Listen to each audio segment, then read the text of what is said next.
efficient to track a small subset of all terms occurring.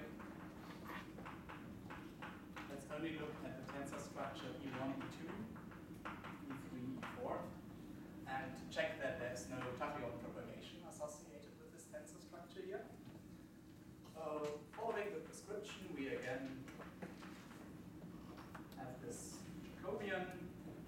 We again have single integral over Z2 from 0 to 1. We again have plenty of polarization vectors.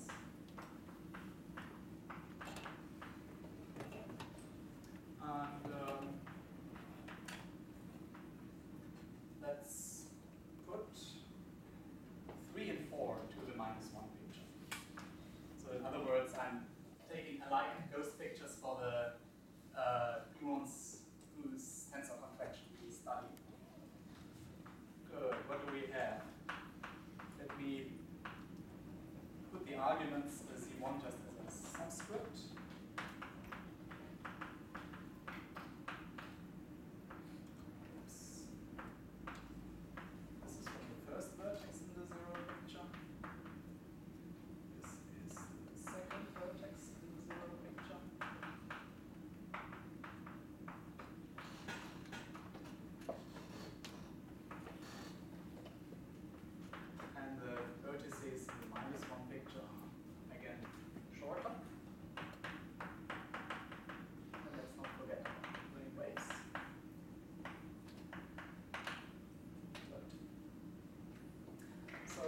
Which contributions can I get to the desired tensor structure?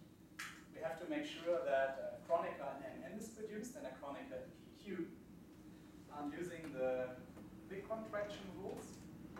I get something by contracting here. This is a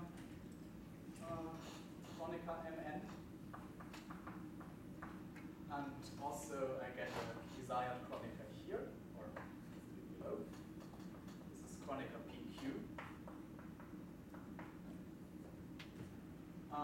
But not only the bosons contribute to Kronecker, but also the Worldsheet fermions give us the same tensor structure.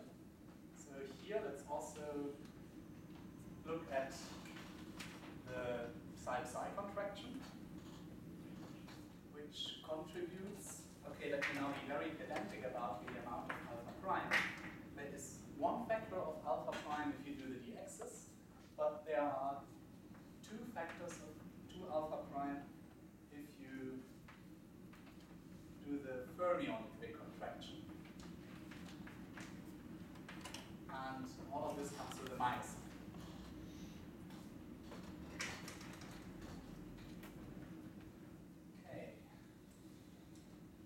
So when the dust settles, you get 2 kinds of contributions to that tensor structure in question.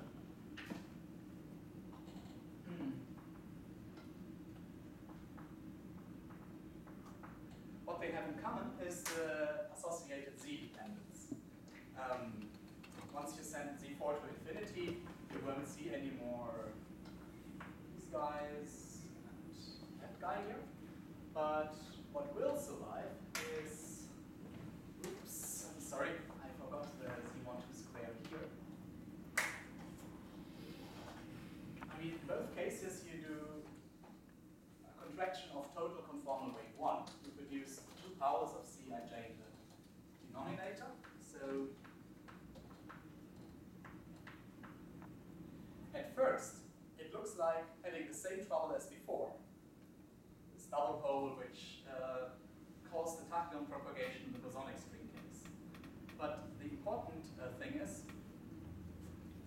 here I get a prefactor of 1 minus S12.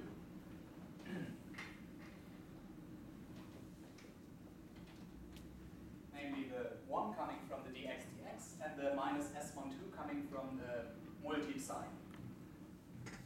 And now I can go ahead and identify this as a total derivative of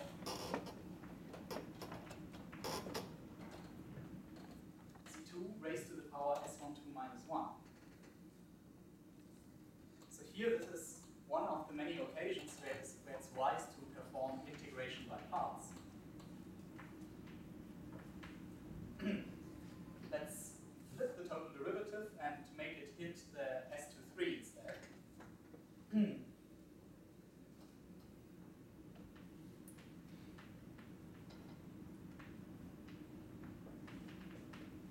So to do it slowly, there's a total derivative which we discard, and now I have to compensate by the part where del 2 hits the second half of the covariance factor, and that guy gives me an s to 3.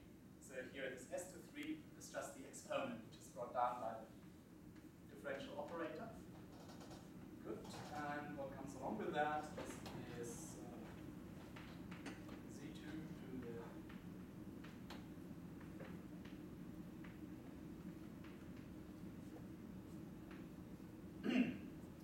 okay, and the good news is what we are left with is manifestly tachyon-free. This time there is no offset -2. So let's take this as a glorious result. Tachyon-free. And the detailed low energy expansion of that integral, if you want to see it, this low energy expansion starts with S13 over S12, 1 minus, and now comes the same infinite power of corrections, zeta values. Yeah, it's the same ratio of gamma functions which we have seen earlier in the bosonic string.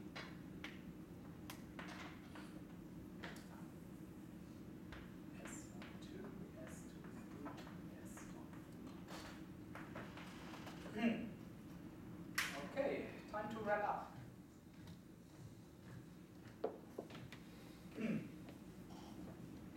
In this admittedly technical and hands-on lecture, we went through 3-point and 4-point tree-level amplitudes, first in the bosonic string, secondly in the superstring. In both cases, we did the 3-gluon and 4-gluon process. And one of the highlights of this 4-point calculation over there is no tachyon exchange for the superstring.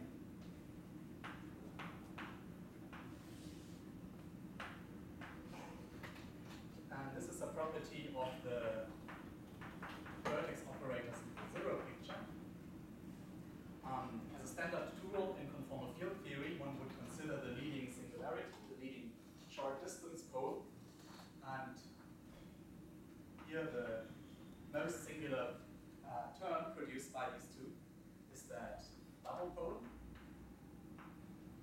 And by just studying these V0 vertices, you can find that there's always this rigid combination 1 minus S12 building up in the numerator. This is precisely the right factor to identify that guy as an artifact of a total derivative. So this is the guarantee why also in the 5-point context you will be able to show the decoupling of tachyons, or the non-existence of tachyons in the spectrum. Okay, the tensor structure is always this E1 and E2. By the way, you can trust me that also the other tensor structures will be decent.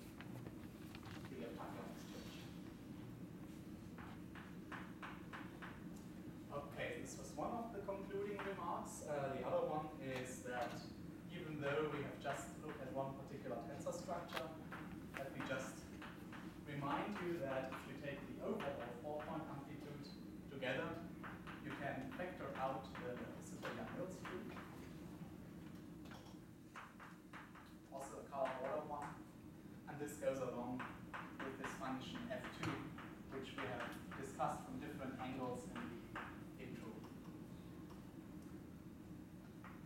And as the bottom line of all that, given that there's no f2 vertex, given that there's no tachyon floating around, given that the tensor structure nicely fits to the Superstring-Mills theory, I dare to say superstring amplitudes, in spite of the additional world sheet field, superstring amplitudes being much simpler than those of